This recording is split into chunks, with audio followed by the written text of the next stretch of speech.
Hello everyone, welcome back to knowledge for future study channel. इस video में हम Rajasthan police का जो पेपर हुआ था उसके क्वेश्चन से डिस्कस करेंगे। पहला क्वेश्चन है, मेमोरी को उसकी संग्रहण क्षमता के बढ़ते क्रम में व्यवस्थित करें। ऑप्शंस हैं hard disk, cache, RAM, register. Second option है रजिस्टर, कैश, रैम और हार्ड डिस्क। तो करेक्ट आंसर है इसका बी ऑप्शन। स्टोरेज क्षमता का बढ़ता क्रम क्या है? सबसे कम रजिस्टर, उसके बाद कैश, उसके बाद रैम और उसके बाद है हार्ड डिस्क। ठीक है। अगला क्वेश्चन है, एक बहुविकल्पीय प्रश्न पत्र की चिन्हित उत्तर पुस्तिका को स्कैन करने के लिए प्रयुक्त इनपुट डिवाइस को क्या कहा जाता है? तो इसका आंसर आपको पता होगा, आप एग्जाम पेपर में भरते भी हो, अगर ऑफलाइन पेपर होता है तो OMR शीट। ठीक है। तो एक बहुविकल्पीय प्रश्न पत्र की चिन्हित पुस्तिका को स्कैन करने के लिए प्रयुक्त इनपुट डिवाइस को OMR कहा जाता है। अगला क्वेश्चन है, निम्नलिखित में से कौन एक GUI आधारित ऑपरेटिंग सिस्टम नहीं है? तो करेक्ट आंसर होगा इसका सी ऑप्शन। ठीक है। MS DOS ये एक GUI आधारित ऑपरेटिंग सिस्टम नहीं है। बाकी के लाइनक्स, मिंट, एंड्रॉयड और MS विंडोज ये तीनों ऑप्शन GUI आधारित हैं। ठीक है। आपको GUI की फुल फॉर्म कमेंट सेक्शन में कमेंट करके बतानी है। अगला क्वेश्चन है, GUI का पूर्ण रूप क्या है? तो जो क्वेश्चन मैंने बोला था वो आ गया है। GUI का फुल फॉर्म क्या है? करेक्ट आंसर होगा इसका B option, graphical user interface. Graphical user interface ये है GUI की फुल फॉर्म।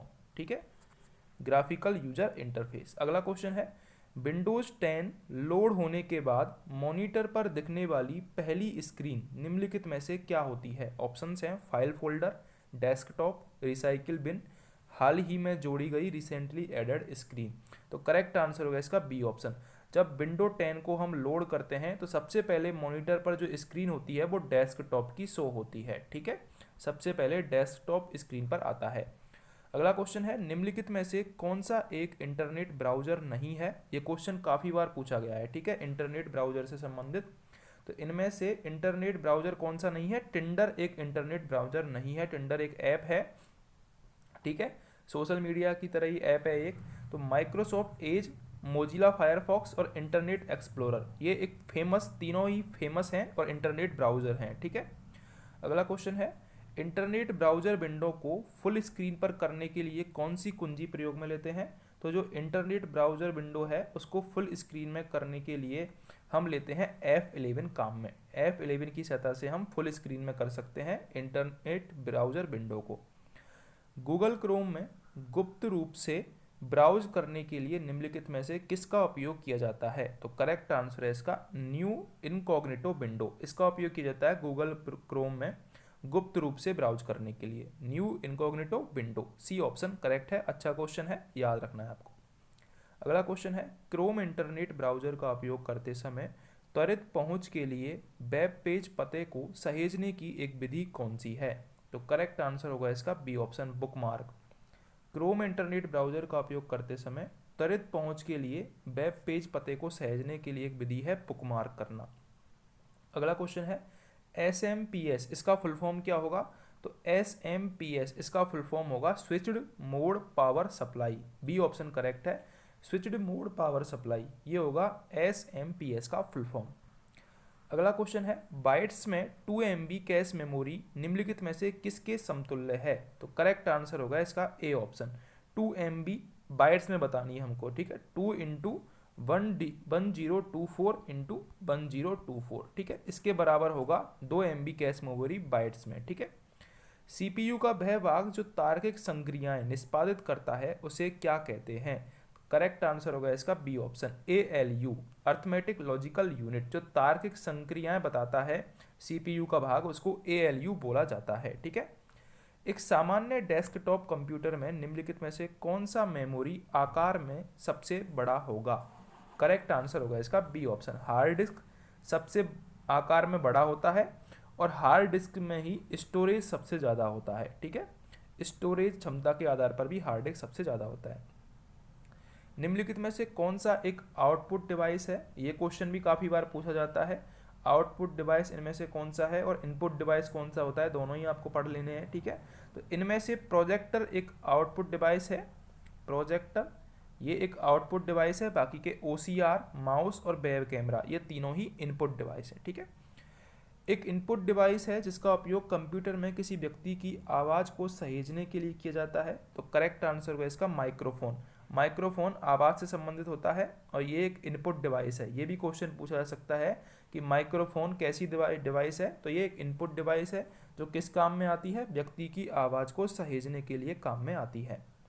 निम्नलिखित में से कौन सा एक पॉइंटिंग इनपुट डिवाइस नहीं है? इनमें से कौन सा पॉइंटिंग इनपुट डिवाइस नहीं है? ऑप्शन है track ball, joystick, digitising tablet और स्कैनर। तो आपको आंसर पता चल गया होगा, स्कैनर। ठीक है। पॉइंटिंग इनपुट डिवाइस का मतलब क्या होता है? जैसे कि आप किसी को पॉइंट कर रहे हो डेस्कटॉप पे, स्क्रीन पे, तो वो होती है पॉइंटिंग डिवाइस, यानी कि ट्रैक बॉल, जॉयस्टिक और डिजाइनिंग टैबलेट। ठीक है। ये सारी पॉइंटिंग इनपुट डिवाइस हैं। स्कैनर एक डिवाइस इनपुट डिवाइस नहीं है। विभिन्न रंगों वाली निरंतर रेखाएं उत्पन्न करने वाला एक आउटपुट डिवाइस कौन सा है? विभिन्न रंगों वाली निरंतर रेखाएं उत्पन्न करने वाला आउटपुट डिवाइस है प्लॉटर। ठीक है, प्लॉटर। बी ऑप्शन करेक्ट होगा इसका। प्रिंटर का रिजोल्यूशन का मापन किसमें किया जाता है? तो अच्छा क्वेश्चन है, आ सकता है। प्रिंटर के रिजोल्यूशन का मापन होता है प्रति इंच डॉट्स में। प्रति इंच डॉट्स, इसमें होता है प्रिंटर के रिजोल्यूशन का मापन प्रति इंच डॉट्स। निम्नलिखित में से कौन एक हार्ड कॉपी आउटपुट डिवाइस है? तो करेक्ट आंसर होगा इसका लेजर प्रिंटर। ये एक हार्ड कॉपी आउटपुट डिवाइस है, laser printer. B option correct है। अच्छे क्वेश्चन है, कंप्यूटर से संबंधित आ सकते हैं आपके पटवारी के एग्जाम में भी। एक इम्पैक्ट प्रिंटर कौन सा होता है? तो इनमें से एक इम्पैक्ट प्रिंटर है डॉट मैट्रिक्स। ये एक इम्पैक्ट प्रिंटर है। बी ऑप्शन इसका करेक्ट है। पिक्सेल की वह संख्या जिसे डिस्प्ले स्क्रीन समायोजित कर सकती है, इसे निम्नलिखित में से क्या कहते हैं? करेक्ट आंसर होगा रिजोल्यूशन। पिक्सेल की वह संख्या जिसे डिस्प्ले स्क्रीन समायोजित कर सकती है, उसे रिजोल्यूशन कहते हैं। उपयोगिता और सिस्टम प्रोसेस निर्मित करना ऑपरेटिंग सिस्टम के प्रबंधन कार्य का भाग होता है। ऑप्शंस है मेमोरी, प्रोसेस, फाइल और डिवाइस। करेक्ट आंसर होगा इसका प्रोसेस। उपभोक्ता और सिस्टम प्रोसेस निर्मित करना ये ऑपरेटिंग सिस्टम के प्रोसेस प्रबंधन का कार्य होता है। निम्नलिखित में से कौन सा कार्य फंक्शन ऑपरेटिंग सिस्टम का मुख्य कार्य नहीं है? करेक्ट आंसर होगा इसका डी ऑप्शन। मालवेयर से सुरक्षा करना ये ऑपरेटिंग सिस्टम का कार्य नहीं है। ठीक है। मेमोरी प्रबंधन, डिवाइस प्रबंधन और नेटवर्क प्रबंधन, ये तीनों काम ऑपरेटिंग सिस्टम के काम हैं। मालवेयर से सुरक्षा करना ऑपरेटिंग सिस्टम का मुख्य कार्य नहीं है। इनमें से कौन सा एक कंप्यूटर ऑपरेटिंग सिस्टम नहीं है? BIOS, Mac OS, Unix OS, Microsoft Windows. तो इनमें से ऑपरेटिंग सिस्टम कौन सा नहीं है? A option BIOS। ये एक ऑपरेटिंग सिस्टम नहीं है। बाकी के तीनों मैक ओएस, यूनिक्स ओएस और माइक्रोसॉफ्ट विंडो ये ऑपरेटिंग सिस्टम है। विंडो 95 किस प्रकार के ऑपरेटिंग सिस्टम का एक एग्जाम्पल है? तो सिंगल यूजर ऑपरेटिंग सिस्टम का एग्जाम्पल है। सिंगल यूजर ऑपरेटिंग सिस्टम, इसका एग्जाम्पल है विंडो 95। अच्छा क्वेश्चन है, आ सकता है। Window 95 single user operating system का एग्जाम्पल है। MS वर्ड में परिवर्तन पूर्ववर्त यानी कि अंडो की के लिए क्या काम में आता है? अंडो के लिए शॉर्टकट कुंजी क्या है? तो करेक्ट आंसर होगा इसका Ctrl+Z। Ctrl+Z यूज में करते हैं हम MS वर्ड में अंडो करने के लिए। ठीक है। MS वर्ड में पूर्ववत लाने के लिए, अंडो करने के लिए हम Ctrl+Z काम में लेते हैं। अच्छा क्वेश्चन है, आ सकता है। MS एक्सेल में निम्नलिखित में से कौन सा चार्ट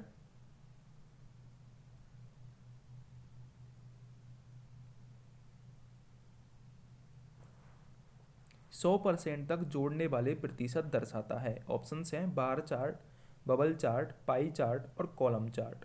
तो करेक्ट आंसर होगा इसका पाई चार्ट। जो पाई चार्ट होता है वो MS एक्सेल में 100% तक जोड़ने वाले प्रतिशत दर्शाता है। सम कॉलम्स की फॉर्मेटिंग को विषम कॉलम्स से भिन्न दर्शाने के लिए MS वर्ड में किस विकल्प का उपयोग किया जाता है? अच्छा क्वेश्चन है।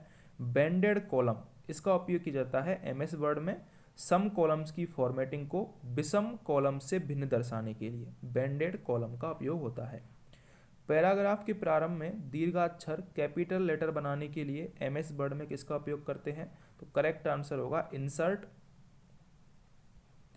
Drop cap. ठीक है, इसका काम में लेते हैं हम कैपिटल लेटर बनाने के लिए पैराग्राफ के प्रारंभ में एमएस वर्ड में। एमएस वर्ड में F12 कुंजी का प्रयोग करने से कौन सा डायलॉग बॉक्स खुलता है? तो करेक्ट आंसर होगा इसका सेव एज। यदि हम F12 प्रेस करते हैं एमएस वर्ड में F12, तो कौन सा डायलॉग बॉक्स खुलेगा? सेव एज का डायलॉग बॉक्स खुलेगा। अच्छा क्वेश्चन है। तो ये थे कंप्यूटर के क्वेश्चन जो कि राजस्थान पुलिस के पेपर 4 में आए हुए थे। अगर आपको वीडियो हेल्पफुल लगी हो तो चैनल को सब्सक्राइब जरूर कर दें।